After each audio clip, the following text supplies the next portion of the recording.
இன்றே டவுன்லோட் செய்து உங்கள் ஃபேவரட் ஷோக்களை என்ஜாய் பண்ணுங்க. நீ உன்னோட புத்திய காட்டிட்ட இல்லையா? இவ்வளவு மட்டமாவா நீ இருப்ப? உன்னோட அம்மா அப்பாவோட வளர்ப்பு தான் சரி. கமலி, அந்த மாதிரி எதுவுமே பேசாத. அப்புறம் நீதான் ரொம்ப வருத்தப்படுவ. என் அம்மா அப்பா எனக்கு நல்ல விஷயத்தை தான் கத்து கொடுத்திருக்காங்க, நல்ல கலாச்சாரத்தை தான் கத்து கொடுத்திருக்காங்க. அதனாலதான் உன் முன்னாடி வந்து நிக்கிறேன். நம்பிக்கை துரோகம் பண்றதா இருந்தா இங்க வந்திருக்க மாட்டேன். கல்யாணம் பண்ணிட்டு உன்னை திரும்பி கூட பார்க்காம போயிருப்பேன். அப்படின்னா நீ கல்யாணம்? நான் கல்யாணம் எல்லாம் பண்ணிக்க மாட்டேன்.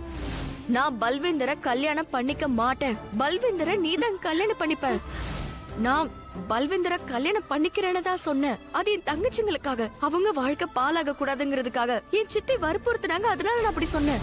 ஆனா நிஜம் என்னன்னா, என் தங்கச்சிங்களோட வாழ்க்கையை காப்பாத்துறதுக்காக நான் இன்னொரு தங்கச்சியோட வாழ்க்கையை நான் பாலாக்க மாட்டேன். ஒரு தங்கைக்காக நான் சரின்னு சொன்னா இன்னொரு தங்கைக்காக என்னால முடியாதுன்னு சொல்ல முடியும். நீ என்ன வந்து உன் தங்கையா? வேற எந்த ஒரு விஷயம் இல்லனாலும் வலியுள்ள உறவு நமக்குள்ள ஏற்பட்டிருக்கல. உனக்கு அநியாயம் நடக்கிறதுக்கு நான் ஒரு போதும் விட மாட்டேன். ஆனா உன்னோட தங்கச்சிங்க இருக்காங்கல்ல, அவங்களுக்கு எல்லாம் இன்னும் நேரம் இருக்கு. அவங்களால தனக்குன்னு ஒரு வழியை தேடிக்க முடியும். சொந்த கால அவங்களால நிக்க முடியும். அவங்களுக்கு கல்யாணமும் நடக்கும். ஆனா இப்போ உன்கிட்ட கொஞ்சம் கூட நேரம் இல்ல.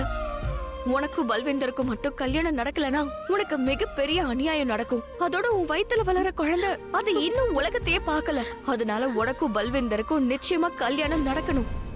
பல்வேந்தர் நல்லவன் கிடையாதுன்னு எனக்கும் தெரியும். ஆனா நீ அவனை கல்யாணம் பண்ணிக்கணும்னு விரும்புறல. பல்வேந்தர் எப்படி இருந்தாலும் ரவுடியா பொறுக்கியா குடிகாரனா இருந்தாலும் அவன் என்னோட புருஷன். அவனை நான் மனசார புருஷனா ஏத்துக்கிட்டேன். எனக்கும் அது தெரியுது கமலி. அதனாலதான் உனக்காகவே, அதுவும் வயித்துல வளர குழந்தைக்காகவே, உங்க 2 பேரோட பாதுகாப்புக்காக உன்னை நான் பல்வேந்தருக்கு கட்டி வைப்பேன்.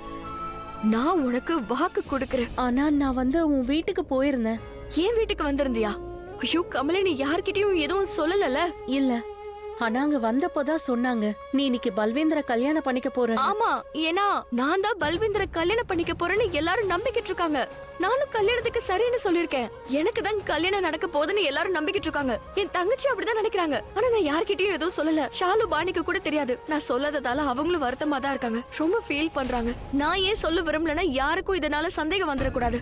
அதனால எனக்கும் பல்வேந்தருக்கும் தான் கல்யாணம் நடக்கிறத எல்லாரும் நம்புறாங்க. பல்வேந்தரும் தான். அதனாலதான் அவன் ரொம்ப சந்தோஷமா இருக்கான்.